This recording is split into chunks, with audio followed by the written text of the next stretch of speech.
The following program is brought to you in living color on NBC. You got the number of the station? In this neighborhood? Don't forget now. I'll appreciate that. Oh. First 6 cops around the house. Oh, thanks. That's Gary. Joe? You gonna be working the beat regular? For a while, anyway.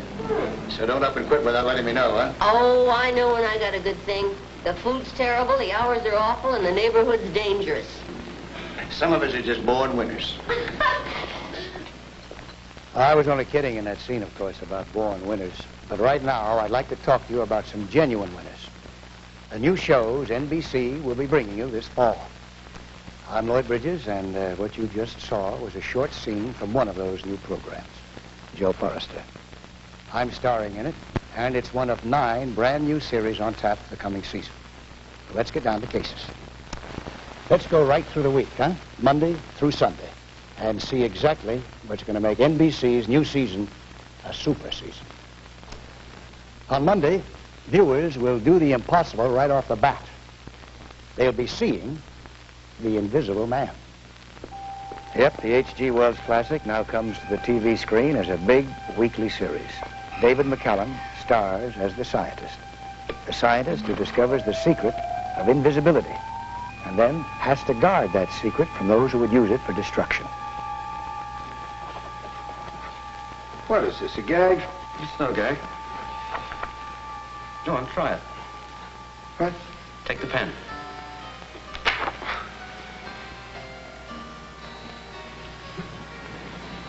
I don't believe it. A disappearing pen. Mightier than any sword. You know what you got here, don't you? There's an invisible pen. Don't be cute. What you got here is the ultimate weapon.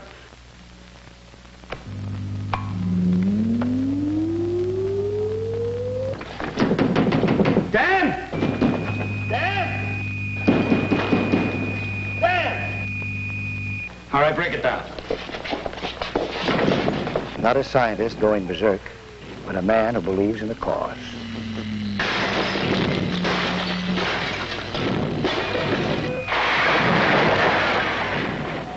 Where are you? I'm here. Come on. Where?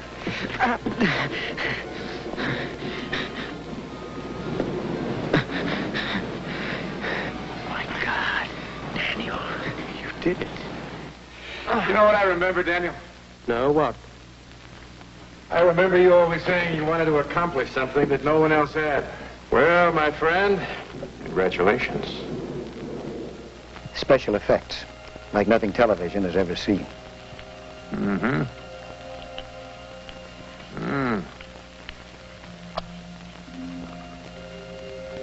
Close. Open. That is great. Okay, close them. Even a wise wife doesn't know her own husband all the time. Danny, what's the matter? It's a mask. These, too. I'm still invisible. Oh, what happened? The process is unstable. My only chance of becoming visible again is to go back, start the work over, and try and find out where I made my mistake. Now, Richard, you really had me fooled. The last person in the world I thought would sell out. Everyone sells out. Carlson to the Pentagon, you to some outdated sense of morality, and me to money. The most honest sellout of all.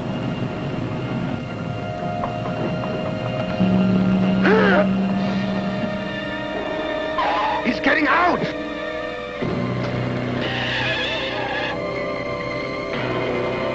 The Invisible Man. It gives the new season a whole new face.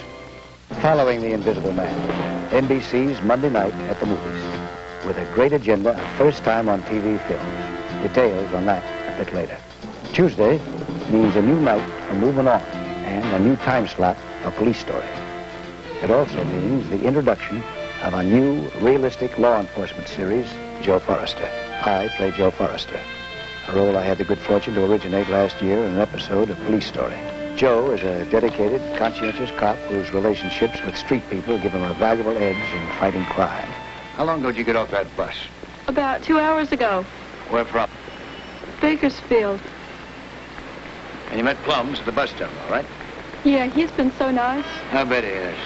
Just do as I tell you. Now, shut up. Put your hands back there. There are times when Joe's not thinking about crime. We got a beautiful thing going here. But there's nothing beautiful about the prospect of being gunned down by Wood.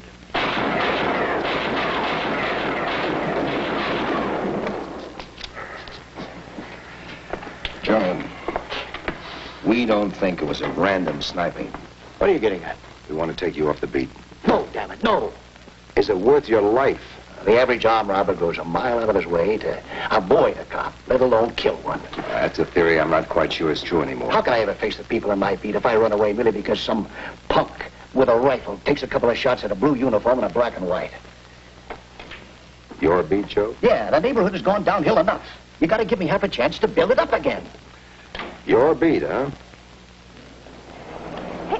Tell me, what would the department do if it found out this guy you busted bought you a new shirt? Oh, listen, if a beat cop's gonna worry about what the department thinks, he'll never get any work done. The city's not gonna buy me a new shirt.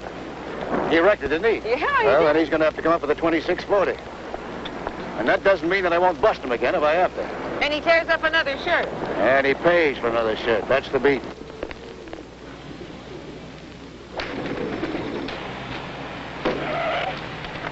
Hey, what, are you nuts? How you doing there, old buddy? You should have seen the one I did over the Chevy.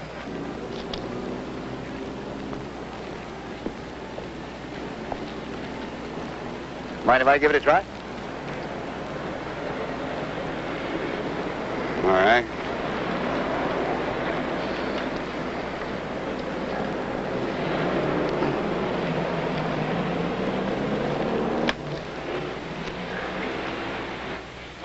McCoy.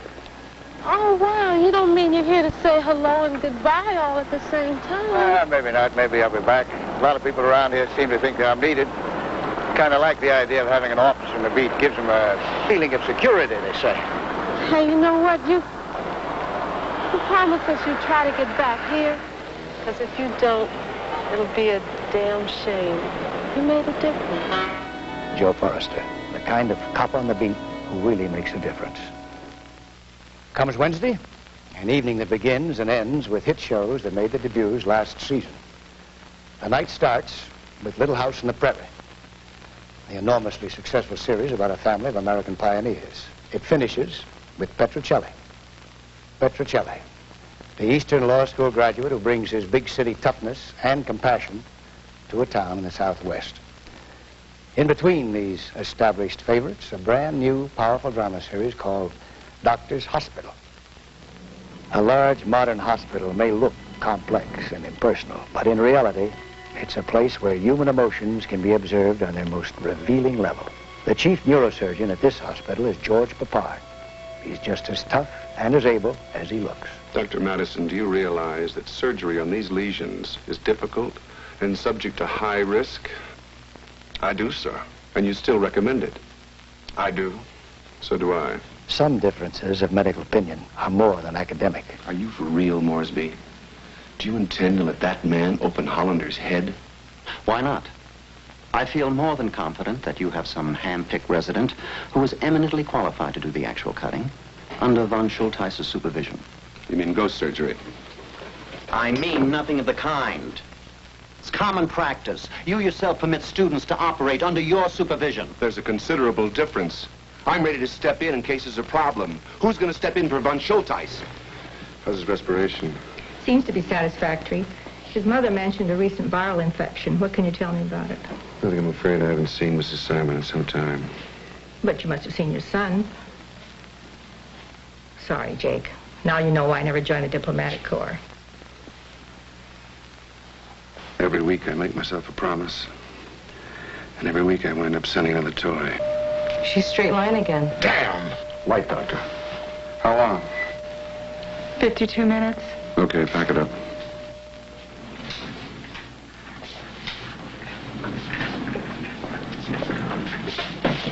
Whose little girl were you? I wonder if you have any idea what sort of reputation you command outside the walls of Lowell Memorial. I imagine I'm regarded as an opinionated, tactless, all-around pain in the butt. One way to put off an operation, hide the patient. Use your imagination. It's a big hospital. But you can bet your bippy they're going to turn upside down trying to find him. Now, where'd the last place be they check? Pediatrics ward. You got it. If anybody objects, tell them we ran out of bed space in ICU. Okay? Doctor, you'll pardon me for saying this, but aren't you putting your rear end in the ringer? Oh, better my rear end in the ringer than a corpse on the autopsy table. You know, I always wondered what it was that was consuming and spending you. This is it, lady. Please schedule Dr. Hollander for surgery as soon as possible. See how soon you can book me a room. All right. In the meantime, if anybody wants me, I'm with my son. Oh, Dr. Goodwin, we all got the good word about David. God sure must have been looking. He does. Sometimes. Doctor's Hospital, with George Papard in the most demanding role of his career. Now, Thursday night on NBC will be truly unique. All of its programs are absolutely new, all four of them. And as the tasty antipasto for the whole evening, what could be more appropriate than the Montefuscos? 3 generations of an Italian-American family gathering once a week under the same roof. Why should I worry you? Because you're the world's champion at that, Ma. Now, what is it? I mean, he doesn't drink that much. He doesn't gamble that much. He doesn't run around with... Ma, he doesn't... Frank, at his age, he hardly runs around with me. Ma, this ain't like he's got tickets to the Super Bowl. This is a terrible thing. All the more reason that you make believe that you know nothing about it. Make believe? Yes, so that when he tells us that he's dying, we can all act like it's a big surprise. Papa Montefusco, the patriarch who loves till it hurts. Muncie's here. Sit down. Hey, where's Pop? Anybody invite Buck Rogers? I ain't taking it off until you promise not to hit me for being late, Pop. Did you hear that? A 25-year-old Casanova, and he's afraid his father's gonna hit him, huh? Hey, I thought you said you wanted to leave me. How can a dying man sit and eat like that in front of his whole family? God, boy. You poor asshole. Something wrong with me to hurt you. Where there's a will, there's a nervous family. There will be no reading of the will. Right. Actually, I think you should read it. Well, actually, like your father, I was thinking about the legal ramifications. It's got nothing to do with my desire for money. My collection of Enrico Caruso opera records and all my personal religious objects, such as my crucifix, my rosary beads, my full-color pictures of all the popes, will go to my daughter Angelina Sofia Montefusco. Holy. What do you say, Angelo? Watch for the albums? All right. You can have the beads and the pictures, too. Hey.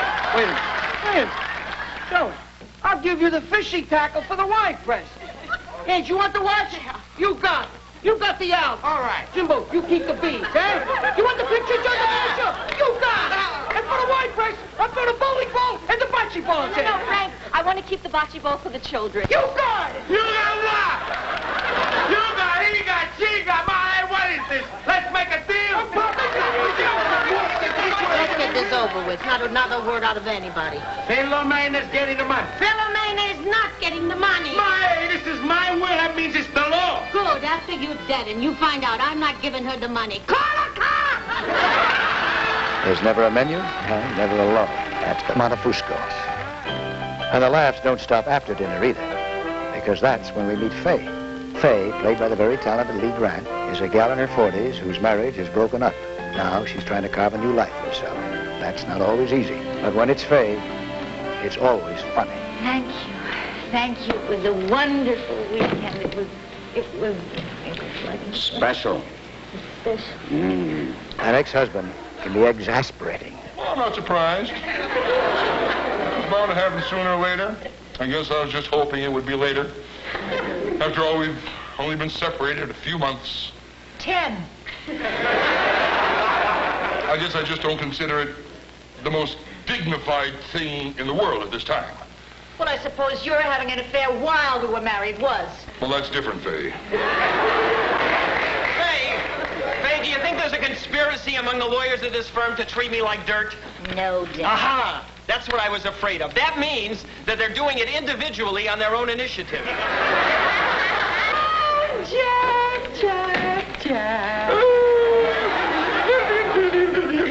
How are you? Oh, boy, you just love it, don't you? Love that Faye and I are split and you came over here to gloat. Yeah, what are you doing here anyway, Jack? Did your girlfriend have cheerleading practice? You're not 25, you know. Well, I feel like it. Of course, I wished I looked like it, too. Hello, Linda. How are you? Oh, Mother, that's nice. That's really nice. And what am I going to tell your cute little grandson when he asks about Nana?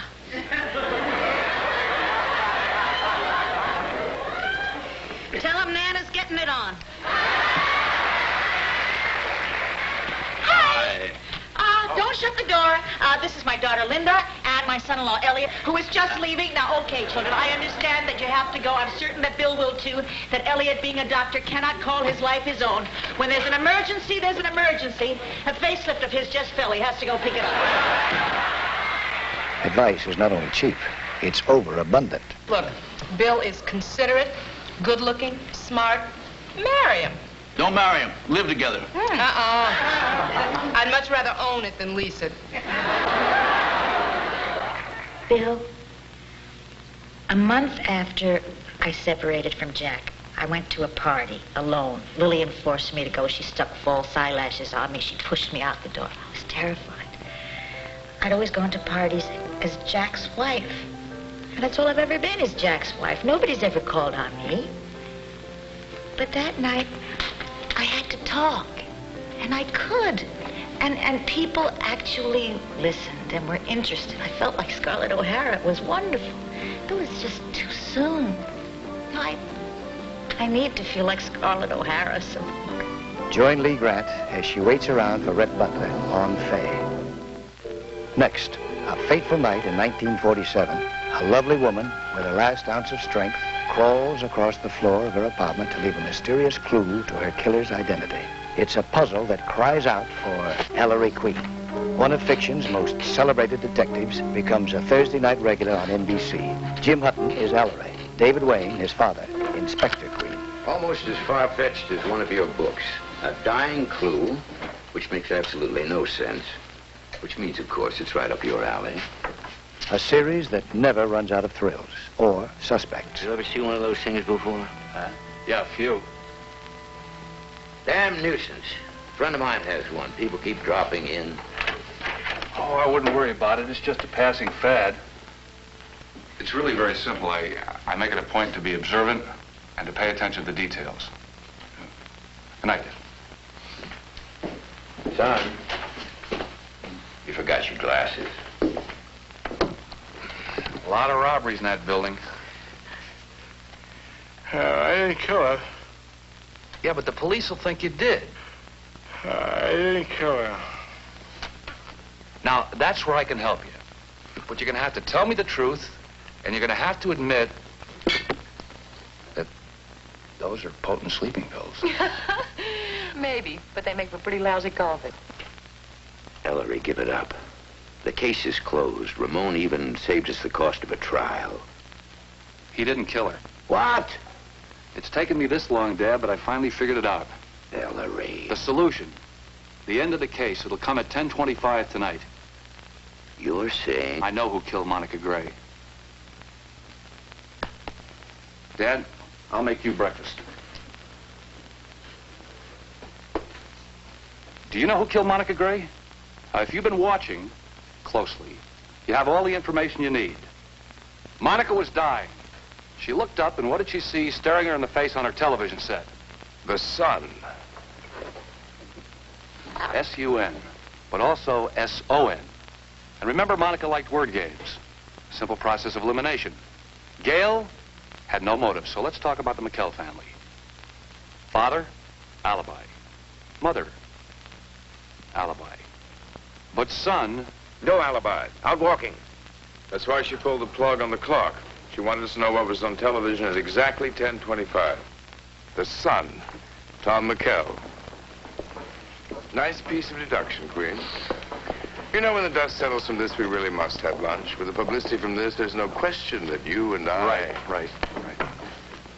Thank you, everybody. Come on, Dad, let's go home. Well, I can't. We've got to go down to Gramercy Park. Somebody just murdered a millionaire art collector. Just your kind of case, Ellery. Good night, Dad. Really very strange. 30 paintings in the house, all of them turned to the wall. See you at breakfast. What am I going to do to take a look?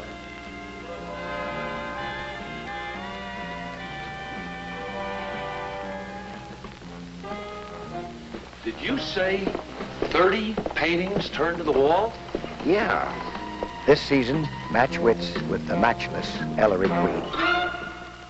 The curtain closer on Thursday's all-new lineup, Medical Story, an anthology series, meaning a different cast and a different story each week, but each drama built around a provocative medical theme. The nuclear technician says she hasn't finished the series yet. No more tests today. She's exhausted. But Dr. Nolan said... If Dr. Nolan wants to order any more tests, he'll have to schedule them later. Lie down. Do you think... Quiet now. I want you to get some sleep. There's more than one kind of bedside manner. You're sentimental. I'm not sentimental. You're sentimental. If you can face your own mortality, then you are different than anybody I've ever met. What? Dr. Reber, okay, what do you think? Well, everything you've said is definitely correct, Vic. You're going to be a very good doctor. Everything you do is by the book, and you're very careful. But I think if I were a patient and needed help, I'd prefer a doctor like Ducker here. Have you told Fritzie the real consequences of this operation? Did you tell her she may be going through the emotions of a woman of 45 at menopause at 22? Did you tell her this could affect her sex life? I'll tell you who's going to tell her. Nobody. Not even young anymore, you know? What are you talking about? You're 22 years old. Yeah, but it's like I'm an old person. Everyone treats me like I'm a delicate old lady. Just a very delicate, frail old lady. If it can make me young again, if it can give me my life again outside of the small, dark hospital room, then I'll do it. Honor among doctors? Not always. How do I know that Dr. Nolan isn't right? He's a good doctor. He has a good background. I haven't been deeply into all this, except for your analysis. I see. Yeah. We're all members of the same club. There are certain things that we don't do, even if a person's life is at stake. I can't justify leaving in a diseased organ like that. With the information we have around here, it'd be a tough dissection. Coker clamps. Nets. If we give her a high dosage of antibiotics and close, it's no disgrace to have taken a look and closed. Nets. What are you trying to say to us, Dr. Ducker? I'm trying to say to you that we took this young girl into surgery, Dr. Nolan and I. And we killed her. We should ask for your license. How dare you talk to me that way? Any of you. Who do you think you're talking to? Some nurse or some intern who doesn't know about anything? I know just what's been swept under the carpet around here.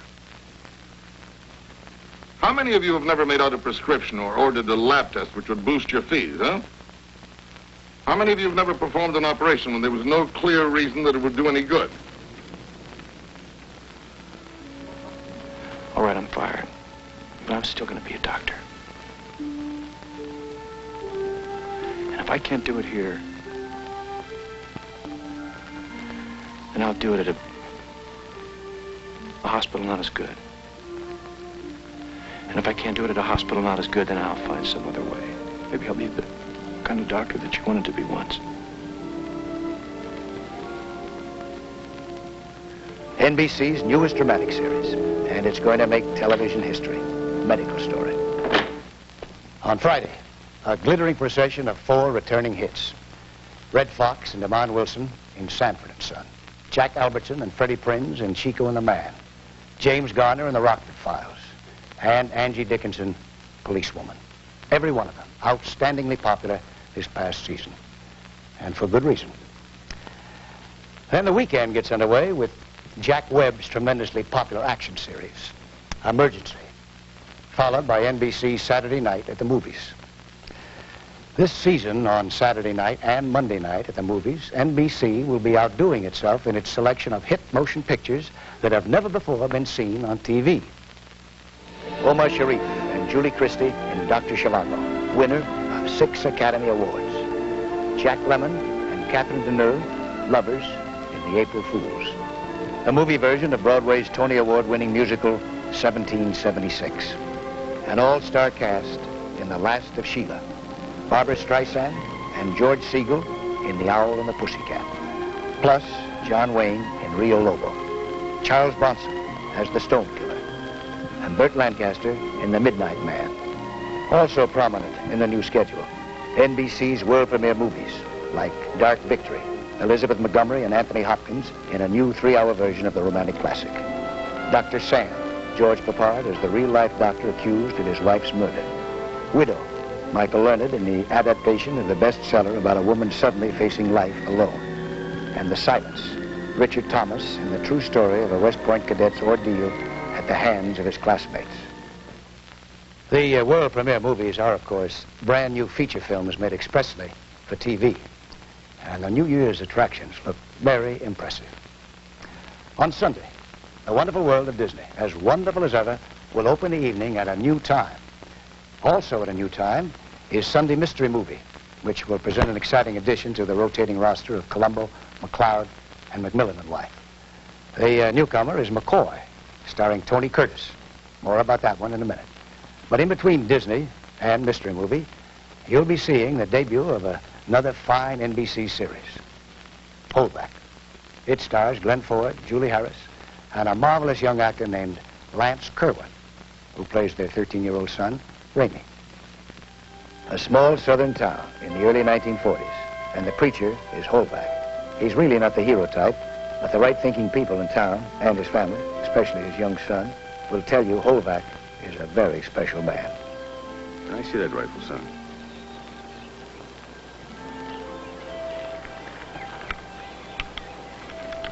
Now, you know, I think people can make just about anything, good or bad. Now, you take this rifle here. It can be used to get food for the table, or it can be used for something else, you know, to kill a man. Or it can be used the way you used it today, to kill animals that you don't need to kill.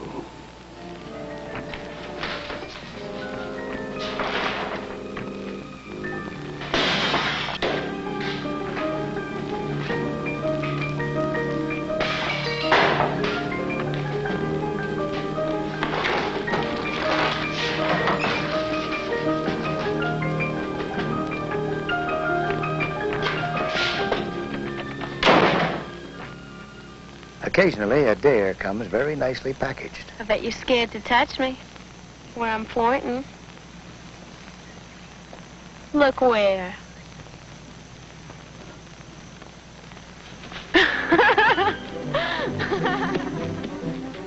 What happened today, I don't think you have any reason to be ashamed about. You see, Raimi, what you got to realize is that everything you do isn't apt to send you right down to hell. Suppose we get this milk in before we get in touch with your mom. How do you inspire faith when your own is so shaky? You know, all during that revival meeting, I felt like a fool. Here I was telling people they needed more faith when all they really needed was a good meal.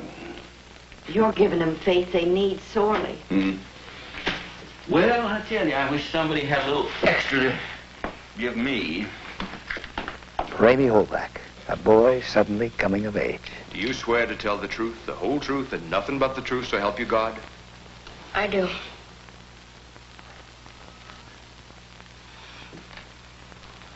Now, would you tell us what you saw? I saw Hog Yancey smash things up in Mr. Goodlow's store. They had that trial with Hog. I heard. He gets out today. They're going to take his badge away from him. Pa, you ain't scared of Hog Yancey, are you? No, son. I ain't scared of Hog Yancey. Turning the other cheek, a noble idea, but not always practical. Well, now you get out, preacher. Oh, come on, I don't want to hurt you. Well, I don't aim to let you do that, Hog. Now, you get out. Pa? Hmm? I'm really obliged to you for doing what you done today. Talking to me the way you did. Well, I'm glad you told me, son. But I don't think there's anything that you and me and the Lord can't work out between us, you know. Holvak, the father every kid wants. The father that young Raimi Holvak has. Then, as we've said, comes NBC's Sunday mystery movie with this year's exciting edition, McCoy. Tony Curtis, one of Hollywood's most versatile stars, is McCoy, a lovable con man who spends half his life chasing the loan shark from his door. When? When what? When do I get my 30,000? When I get it.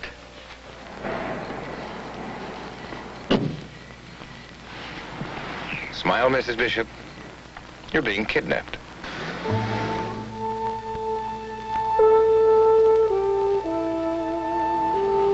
Well, now look at here. Look at the bag when she came out of the cellar. It was stuffed, full. What'd she have in it? Mice?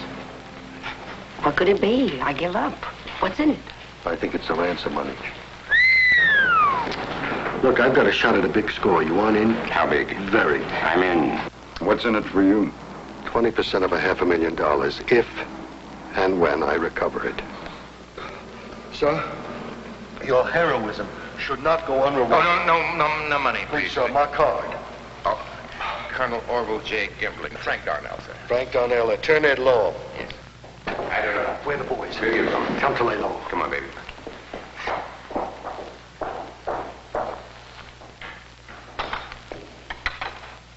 Yes. Mr. Peabody. Sir? I'm Jefferson Tate. I really didn't expect to find you here yet. I'm a bit early. I'd like to prowl around the property alone for a bit before I listen to a hard sell from a real estate agency. Wait in the car, Peter.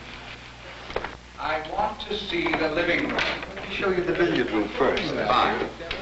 Oh, don't let us disturb you. Please continue with your game. Do the servants go with the place? They're not servants, Mr. Tate. They're the neighbors. I think you're right, Mr. Peabody. This place is not for us. I have a house in Pasadena. Capitano. Buongiorno. I'm Commander Haversack. There is some trouble. Oh, no. It's purely precautionary. May I speak to you privately? Excuse us. I don't want the men to panic. But you see, there's been an outbreak of black leg on several of the tankers in the area. Black leg? Montefuscos, it's called.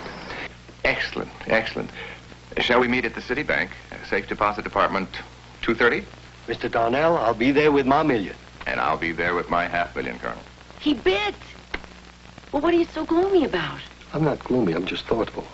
We have to come up with $1 million in cash in 1 hour. Miss Bishop. I'll put him back on the night shift. There's no... McCoy!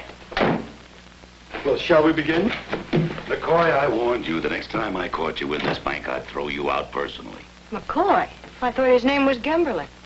Is that what he told you? I'll probably resemble some local personality. Shut up, McCoy. Aren't you Mrs. C.J. Bishop?